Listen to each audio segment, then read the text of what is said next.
Hey everyone, welcome back to the channel, and today we're actually going to talk about the first impressions that actually came out from a lot of creators, a lot of sources out there that actually had their hands on the game for the very first time, whether they've watched it or played it. But IGN has actually come out with an article. It's actually a hands-on preview of Resident Evil Requiem. So we're going to talk about perspectives, the new monster, more about Grace. So if you guys like the content, make sure to like the video, and if you are new to the channel, do not want to miss any more Resident Evil content, please be sure to hit that subscribe button. Most importantly, guys, thank you guys for watching. Let's move on to the video.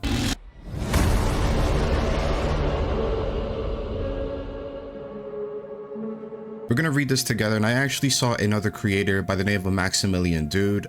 You guys are familiar with his channel, I'm sure. I watched his video and watched his perspective on the whole Resident Evil Requiem hands-on demonstration. But first, let's get to the article, and I want to kind of talk about the things that it's being compared to, which I am honestly excited for. But let's get on to the article first. So it says we played Resident Evil Requiem in both first person and third person. So yeah, that's exactly correct. You can actually play Resident Evil Requiem in third person and in first person, which is hell of exciting. I remember a lot of people were actually wondering if the game is going to be in first person or third person, but you can actually switch between the two perspectives now, which is super exciting to hear. It says after going first person for the last couple mainline Resident Evil games, Capcom is putting the perspective back in control. By the way, guys, this article is by Matt Kim from IGN, so shout out to him. And it says officially it's called Resident Evil Requiem, but make no mistake, this is the 9th mainline entry into the Resident Evil franchise and set to star yet another new protagonist, FBI agent Grace Ashcroft, as we actually saw in the trailer. We do have a new main protagonist, which is cool to see. I'm happy about that. While Capcom surprised everyone with a trailer during the Summer Games Fest trailer, we got a chance to get the first hands-on preview with Resident Evil Requiem, aka Resident Evil 9, shortly after the announcement.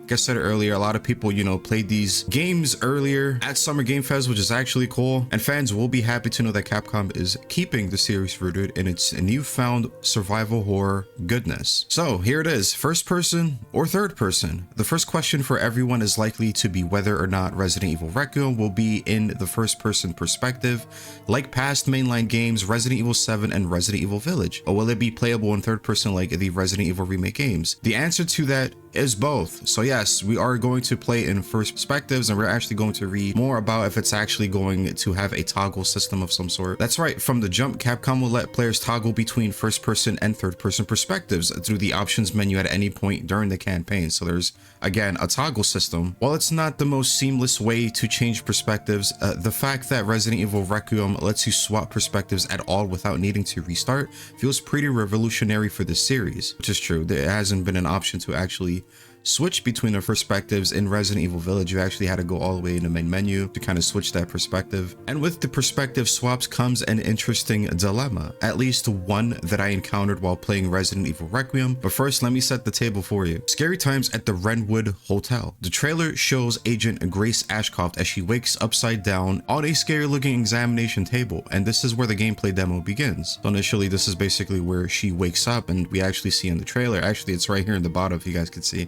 So that's this part right here. Once free, Grace must navigate what appears to be a medical ward. It's kind of interesting because we did have rumors back then that the game is going to actually have some sort of hospital or something like that. From a past rumor, I remember this being like a hospital, but I remember it saying that it was going to take place mostly at a hospital, or the game itself. A little similar there. It's unclear that if this is in a hotel or in a separate location, but like other Resident Evil locations such as Raccoon City Police Department, for example, this medical ward appears to be decorated by someone who loves classical architecture, which is interesting because we do know who kind of like this whole vibe of like the classical architecture, and that's Oswald E. Spencer. Is he going to be the villain? We really don't know. Grace is pretty powerless from the get-go, and she's only able to pick up makeshift weapons like glass bottles to use as projectiles. The narrow hallways are sometimes bathed in blinking red emergency lights, or no lights at all, which is super interesting. So we got a lot of ambience, while some doors only lead to pure darkness. Again, hell of a freaking ambience we are going to get with this game, which is crazy.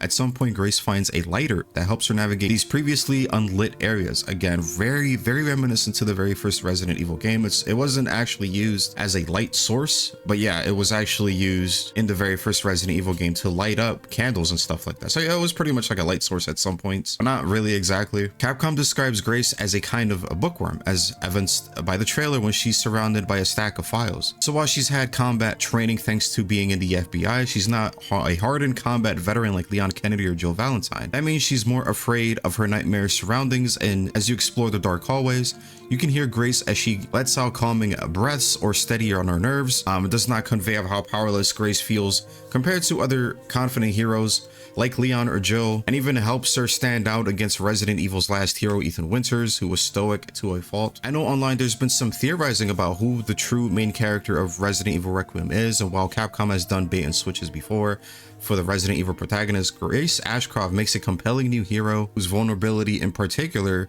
already helps her stand out. I'm curious to learn more about Grace, particularly her connection to the forgotten Resident Evil Outbreak games, which is highly interesting because I don't think there was in particularly any connection to the Resident Evil Outbreak games aside from her mom being an Outbreak character. I don't think there was like a connectivity of it. But as you guys know, her job description, also she works in groups. So that's another interesting thing to point out, which is a technical analyst. They usually work in groups, which is super interesting considering the fact that a lot of people are saying that it's going to be some sort of an Outbreak game. I've been hearing this theory a lot. And it says eventually Grace will encounter a horrifying new monster that kind of reminds me of the creature from the 2022 horror film Barbarian. Oh my god, which is like true, very true. It's very reminiscent to that creature from the screenshots we've been seeing. I'll probably put it in the screen somewhere around here. Fun fact, Barbarian director Zach Kreger is set to direct the next Resident Evil live action movie. Yes, that is very true. This monster will stalk Grace through the dark corridors, much in the same way as of Mr. X or Lady Demetress. So this is definitely a new stalker enemy, which I kind of assumed. Combined with Grace's palpable fear, running away from this mysterious new monster feels even more terrifying. It reminds me almost like the first time I played Amnesia: The Dark Descent. So this is the thing I wanted to talk about, and this is a video from Maximilian Dude, who actually uploaded his first hands-on preview of Resident Evil Requiem. Shout out to Maximilian Dude. I'll leave the video in the description as well along with this. But he actually compared the creature to the likes of the Xenomorph from Alien Isolation. If you guys don't know, I actually played Alien Isolation for the very first time about 8 months ago, and let me tell you, it's probably one of the best games I've ever played when it comes to having a stalker enemy consistently after you. That game's stalker mechanics is absolutely amazing. I love the Xenomorph in that game. I actually think it's probably the best stalker in all of gaming history, just side by side with Nemesis OG from Resident Evil 3 Nemesis. And the fact that it's actually being compared to the Xenomorph, it's mind-boggling, and it excites me even more as an Alien Isolation fan. That's actually amazing to hear. But let's keep reading. However, this fear I describe is mostly present if you play the game in first-person perspective. And as Capcom revealed during the preview, you can switch perspectives at any time. So it's a button literally on, you know, your keyboard, your controller, whatever it is. When I played the demo, I did extensive testing in third-person mode, including while running away from Requiem's new monster. In third person, I found that the tension of hiding and running to still be there. That's really, really important actually when you're changing perspectives, because I hear a lot of people say that, yeah, if you do switch these perspectives, then it's going to not be as scary, which I don't find true, to be honest. But the fear factor was replaced somewhat with a more action feel like. Yes, so it's actually replaced by a more action light, which is cool. I feel like third person can be as tense, more different types of tense, but even if it's more action oriented, which is super cool to me. I love that the perspective can actually change the mood of the game itself, which I find really, really interesting. In third person, running away from the monster felt a little more tactical than survival horror. Though given Grace's limited arsenal, it was no less stressful. Like I said, only bottles to throw at the monster, Grace is better off running away, and in third person, Grace will stumble over her feet while getting away, highlighting her inexperience and adding more stress to the encounter, which I do want to see how this is going to take place. Hopefully this is not as annoying, because you do stumble around in the remakes when you find corpses on the ground, so that can be a little annoying at times, but I do want to see how this plays out when it comes to Resident Evil Requiem. Resident Evil Requiem director Koshi Nakanishi says the game will stay true to the survival horror core, but highlight a kind of thrill to the action, and I feel like these two elements are highlighted whether you swap perspectives for exploration and dread. First person is the way to go, but for monster encounters, third person feels livelier. Visually, Capcom maintains the high standards set by all the previous Resident Evil games since switching to the RE engine. It's unknown what engine Requiem was running on, with particular emphasis added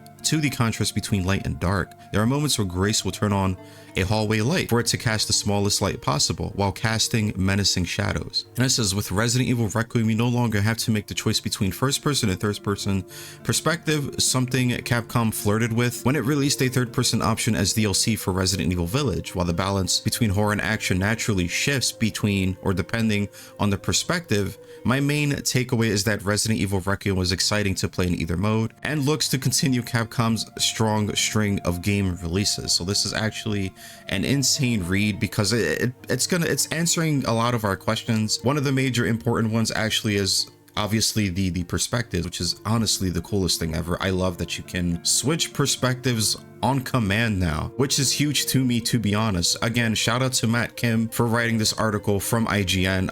Again, leaving the link down in the comments or in the description if it's not in the comments for this absolutely great read. Yeah, how do I feel for this personally? Yeah, how do I feel about this whole thing personally? Honestly, I'm liking what I'm hearing so far. A lot of people were worried that the game was going to be way too similar than 7 and Village, and obviously there's no way of actually getting this type of footage. So this game is going to be completely different than 7 and 8, which I'm happy for, but I can't get enough of the perspective change. That's going to be a huge game changer when it comes to future Resident Evil iterations, because I don't think it's going to stop in Resident Evil Requiem. I think it's going to be a mechanic in future Resident Evil games as well. Are we going to see like the future remakes have like this perspective change as well, from first to maybe third person, or maybe we get some fixed camera angle stuff in there? We're probably not going to see that ever again, but I can dream. I can definitely dream. Maybe we'll have like a perspective change to third to fixed camera. Who knows? Maybe not all three, but I can somewhat dream, you know, I can somewhat dream one day that we can have a third perspective. The only reason why I say this is because I did see a screenshot of one of the in-game stuff caught. I actually found this on Twitter. I don't know who the source is. I apologize if you were the source for capturing this photo, but this looks very fixed camera-ish, and just looking at this photo just kind of makes me a bit sad, because I'm like, damn, like we are never going to get a Capcom AAA fixed camera game ever again. Look how amazing this looks. But yeah, this is not the only piece of information that we are going to get. Obviously we're going to get more gameplay stuff at Gamescom, which is in August, I believe. 2 months from now. But yeah, this was an interesting read. I can't wait to see more of Resident Evil Requiem. But yeah, let me know what you guys think. This is actually a first hands on Resident Evil Requiem. I can't wait to see more. If you like the content, make sure to like the video, and if you are new to the channel and do not want to miss any more Resident Evil content, be sure to subscribe. And most importantly, guys, thank you guys so much for watching, and I'm gonna catch you guys on the next time. Please be safe and peace.